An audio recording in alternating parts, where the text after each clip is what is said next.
حضور اکرم صلی اللہ علیہ وآلہ وسلم نے فرمایا، میں ایک وقت سو رہا تھا، میں نے خواب میں دیکھا کہ لوگ میرے سامنے پیش کیے جا رہے ہیں اور وہ کرتے پہنے ہوئے ہیں، کسی کا کرتا سینے تک ہے اور کسی کا اس سے نیچا ہے۔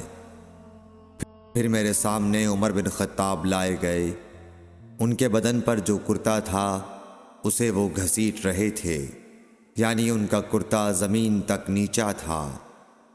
صحابہ رضی اللہ تعالی عنہ نے پوچھا کہ یا رسول اللہ اس کی کیا تعبیر ہے؟ آپ نے فرمایا کہ اس سے دین مراد ہے۔ صحیح بخاری حدیث نمبر 23۔